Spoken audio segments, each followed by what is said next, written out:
Nasubukan nyo na ba yung ganitong klaseng panghimagas? 2 ingredients lang, makakagawa na tayo ng napakasarap na dessert. Tara, simulan na natin. Buksan mo muna natin ating apoy into medium heat. Okay, then ilagay na natin dito yung ating isang latang condensed milk, 380 grams. So, hintayin lang natin ito lumabnaw. At itong ating next ingredients, ito ay sapal ng niyog. Ito yung mga pinagpigaan natin ng kakanggata, huwag nyo itong itatapon. Pwede pa rin natin itong matransform, transform, ng mas masarap na panghimagas. Maglalagay lang ako dito ng kaunting asin. Again, haluin natin. At guys, dito tatansya lang muna tayo. Maglalagay lang muna tayo ng konti. At haluin natin ito. Make sure ang inyong nyog, guys, ay hindi tatagal ng 3 araw sa inyong ref kasi baka maasim-asim na to. Mas maganda kung fresh, nakakapiga lang ang inyong gagamitin dito. Ako ay nasa medium low heat na para hindi naman tayo natataranta kakahalo. At mag-intay lang tayo hanggang sa mag-form na to na para slightly dough.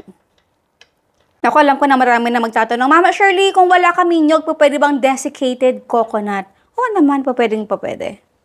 Ako, paubos na to. Lahatin ko na. So, ang total na nagamit ko ay 2 nyog. Okay na yan. Ipapa-absorb naman natin yung ating condensed milk. Ayan, diba? So, nakita nyo na mamasa-masa pa. I-medium heat ko na yung ating apoy para ma-absorb na yung ating pinaka-condensed milk dito. Ayan, at kapag ganito na, yung konting mamasa-masa na lang, huwag nyo naman masyadong i-absorb. Patayin na natin ang apoy at hatiin na natin ito sa 3. At ang ating next gagawin, ito ay optional lang guys ha. Yung 2 o yung isa ay I just leave it as it is. Pero again, kung gusto nyo lagyan ng kulay, ito ay okay lang yun. So ito ay yung isa ay lalagyan ko ng ating buko pandan essence. Konti lang kasi papakla yung ating mixture. Ube essence. At para syempre mas maging vibrant pa, lalagyan ko pa ito ng food color. Konti lang. Okay, haluin na natin ito na maigi.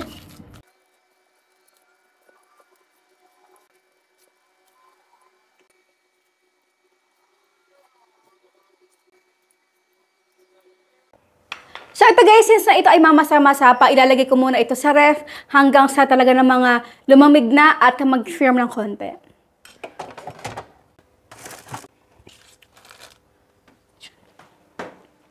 Okay, so after natin ito mapalamig sa ref, meron ako dito 1 tablespoon na pang isko para pantay-pantay yung ating shape ng ating dessert. So pipiin lang natin ito. Diba? Kapag nagagwantes talaga, dali.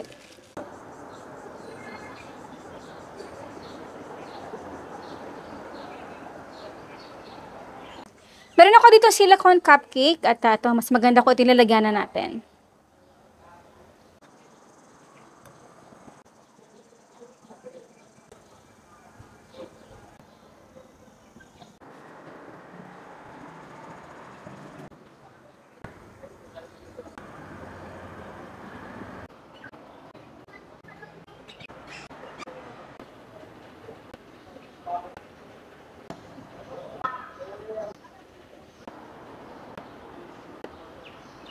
And now is done our 2-ingredient panghimagas coconut condensed milk balls.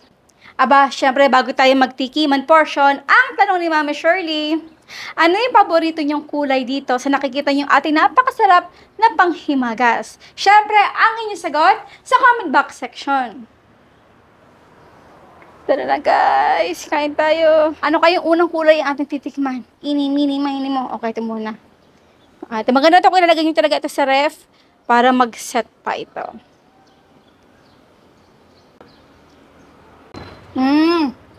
Ako guys, sa mga mahihilig sa coconut dyan, sa mga simpleng ingredients, sa mga simple panghimagas recipe, ito yung nababagay para sa inyo. So yan po guys, maraming po salamat sa inyo lahat ang ating outro. Keep safe, be healthy, and be happy. Bye!